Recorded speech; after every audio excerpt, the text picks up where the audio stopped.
Hi there, it's Myrna here from Pepper Inbound Marketing, and I'm going live today to talk about marketing strategy. So, my name is Myrna Arroyo with Pepper Inbound Marketing, for those of you who don't know me, and I help travel businesses grow, although not exactly the way you might think. But hey, before we get started with my live for today, I just wanted to let you know that if you like what you hear or if you're interested in learning more about the things I talk about today, feel free to book a call with me at myrnacall.com and we can set up a time to discuss your business and how to apply this and actually make it happen. So I'll go ahead and get started. So clients in the travel business come to me because they want to grow. And a lot of times, these are people who are really good at what they do. They're very excellent travel advisors or tour companies. They have great client reviews. They have a great sales process. And they're very dedicated to their businesses and they work hard in their businesses every day, but they just can't seem to get the right numbers of luxury clients that they really need to have to grow in the way they want to grow. So although they're doing a lot of business, they're not necessarily doing the kind of business they want, or they're not growing as fast as they'd like. Um, and they tell me that that makes them feel frustrated, overwhelmed, and confused. And I get it because these are people that are definitely making an effort. They're spending a lot of time and energy on their marketing, and they just feel like they're not getting a big enough return for their efforts. So they've tried a lot of different things: Facebook, Instagram, blogging, creating content, email marketing, all of it. But for some reason, something about it is not working. And I get it. I get the frustration because I know what it's like when you're really trying to start a business and no one really knows about you and you're trying to get established, and you do all of these things and it seems like nothing is working. They don't know who to trust or what they should do first. And if all that sounds familiar to you, I just want to reassure you that you are not alone. A lot of people go through this. I personally have gone through it. I've hired consultants to help me with my own marketing, and then it ended up not being something that was right for my business. So I understand the fear and frustration that goes along with making these kind of marketing decisions and trying out all of these things and then hoping that they work. A lot of business owners go through this. And I totally relate. So how do you get out of this feeling of overwhelm? I don't know about you, but I get a lot of email from a lot of different marketing consultants, and some of them are excellent. A lot of them are really good, but I really have to battle the shiny object syndrome because it's every day it's something different in my inbox or on my news feed. This strategy, that tactic, this tactic. Email's dead. You have to get a chat bot. So all these different things are. You're trying to decide, like, okay, what do I do? So it's no wonder that people are overwhelmed. And so if that sounds familiar, I get it. But here's what I do with my clients to help them through this overwhelm and to get clarity around their marketing. So what you have to realize is, to grow your business, you really need to ignore all the shiny objects in your inbox and your newsfeed, and you need to get back to basics.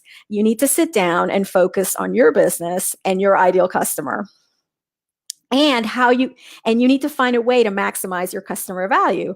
And so how do you do this?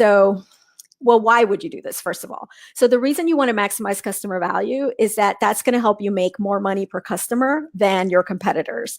And if you're making more money per customer, that means you can afford to spend more money advertising and get in front of more people than your competitors. So the name of the game in marketing is really about maximizing the value of each and every customer that comes through your business.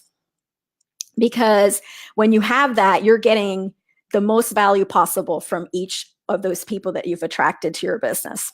So the best way to do this, to tackle this project, is to actually map out the customer value journey for your business. And for every business, it's a little bit different, but it basically has 8 steps. And the first step is going to be awareness. This is when your customers first hear about you. The second step is engagement. This is when these customers are now reading your content. They're interacting with you a little bit. The third step is subscribe, when they actually say, yeah, I want to hear what you have to say. I want to get on your email list, etc. Then the fourth step is convert. So this is when they either buy something or they book a call with you and decide that they want to take the relationship further. Then finally, there's the excite stage. This is where you really wow them with your great service. Ascend is the stage at which they've bought something, but now you've been able to upsell them into something bigger and better. So in the travel industry, this could be an example of, they were going to book a regular hotel, but now they're going to book a suite, that kind of thing. And then you book them, transfers and tours on top of that. So now instead of making, $1,000 on that booking, you're making $1,500 on that booking. So that's ascension. And then after that is the promote stage. This is where they come back from their trip. They're really happy. They write you a great review. And then in the 8th stage, they actually become an advocate. So this is when they're proactively sending you referrals and telling everybody how great you are. So what I do with my clients, is we map out this journey for their specific travel agency or tour company. And then we figure out what's going on at each one of these steps. And we find the leaks, we find the opportunities, and we figure out what is the best thing to do to maximize the value of a customer for that business. And by the way, if you're serious and if you like what I have to say and you want to do this for your business, go ahead and book a call with me at myrnacall.com and we can talk about it. But right now, I just want to tell you a story, give you an example of how I was able to use this concept with a client recently, so you could kind of see what's possible and why it's such a good idea to do it. So I had a client who's a tour company and they specialize in vacations to Turks and Caicos. And so they're experts in that. They're fantastic at what they do. But they were wanting to grow and they were wanting to get more luxury clients, and they were a little bit frustrated. And when they first called me, they're like, well, we need help with social media. And a lot of people that call me, that's originally what they call me about. They want help with social media, but really that's not really what they want. What they want is more customers. So we had a consultation and we talked, and I quickly realized that there was more to the story. So I suggested that we go through this customer value journey exercise. They agreed, they liked the idea. And so we did it. I went through all of their online presence. I mapped out their journey. I audited every single step, what percentage of people were coming in and converting at every stage of the journey.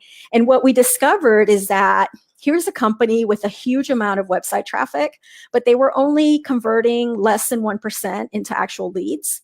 And so what that told me is, we could probably meet your entire growth goal for next year if we just fix this conversion rate from 0.7 to 2%.